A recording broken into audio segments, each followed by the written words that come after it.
You will now get to hear from both of them. First, I'd like to introduce class salutatorian Ethan Adams.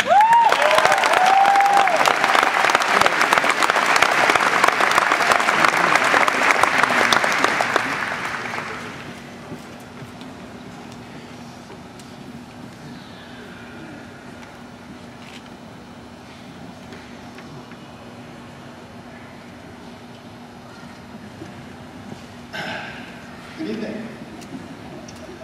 I do have to begin by saying that it is really an honor and a blessing to be able to stand before you tonight. Parents, families, teachers, staff, faculty, and most importantly, Glenwood High School class of 2012, thank you for all you have done and all you continue to do in my life and the lives of those around you. It is for no other reason than your incredible investment in this school and in this community that will make me forever proud to call myself a Glenwood Titan. Moments such as these here tonight are rare to come by in life. Moments full of excitement, anticipation, tears, and farewells. Moments where each and every word that is said drips with the lurking knowledge that after tonight, you might never see the classmate sitting next to you ever again. Moments that draw a close to one stage in life and open the door to the next. These are defining moments in our lives, moments that won't be easily forgotten. Abraham Lincoln, in his Gettysburg Address, said this: "The world will little know nor long remember what we say here, but it can never forget what they did here." Though President Lincoln's words remain with us today, how much more do we remember the sacrifice that so many made on that battlefield almost 150 years ago? That day was a defining moment in the lives of those soldiers, and it will never be forgotten. Similarly, I firmly believe that no matter what I choose to say tonight, my words will only remain in the minds of those present for a brief amount of time. Therefore, knowing that I only have a limited number of minutes, the most difficult part in preparing the speech has been the question, what is the single thing I can say to my friends and to my classmates that has the best chance to impact them for the rest of their lives? Therefore, I hope that if you remember one thing that I say tonight, it would be what I consider to be the pathway to the most fulfilling life possible here on earth. Rick Warren, author of the best-selling book, The Purpose-Driven Life, says this: "The only really happy people are those who have learned how to serve." Class of 2012, take that idea to heart. No matter where you go, no matter what you do, the happiest, most fulfilling moments you will ever have will be when you put someone else before yourself. Whether this means volunteering, donating, or even just spending time with someone who needs it, I can assure you that your time will not be wasted. Think about all the men or women in your life who you know are always dedicated to giving themselves away, and in doing so have actually impacted your life.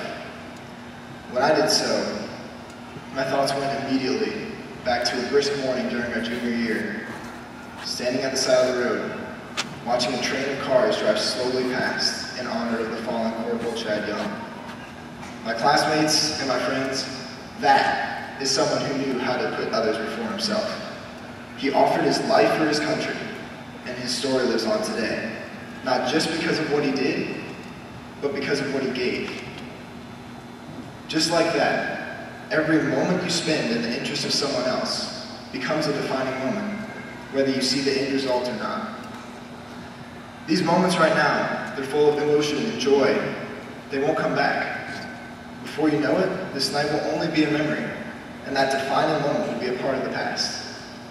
However, in serving others, you create your own defining moment, both for yourself and for someone else.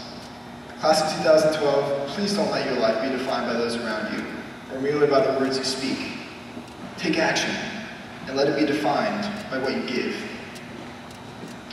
Now, before I step down from you, I have one final thing to impart. Often, those who know better than anyone the power of defining moments are those in leadership. The best example for us as students is probably our very own president. Every move he makes, every decision he agrees to, is scrutinized from about every angle and characterizes how his life as the leader of our nation will be remembered forever.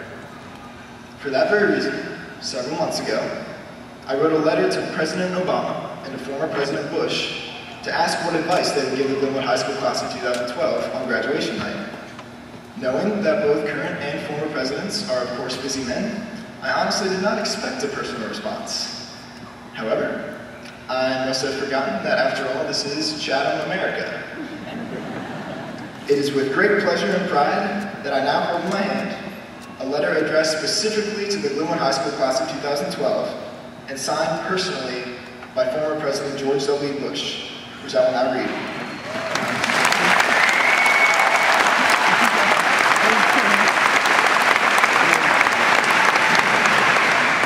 It says, "Greetings to those gathered in Chatham, Illinois to celebrate Glenwood High School graduation. Congratulations to the Glenwood High School class of 2012. You have worked hard to achieve this day, and you can sure be proud of your accomplishments.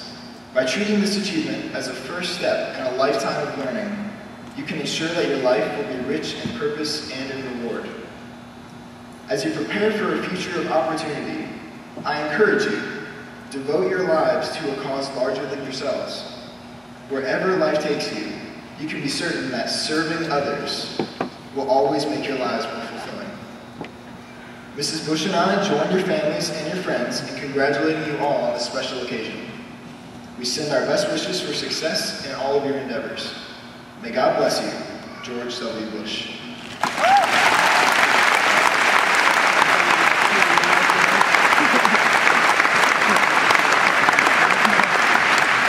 There you have it. Just as President Bush said, you can be certain that the defining moments in your story will not arise from the things that happen in your life, but from the things that you make happen in the lives of others. Glenwood High School class of 2012, it truly has been an honor. Thank you.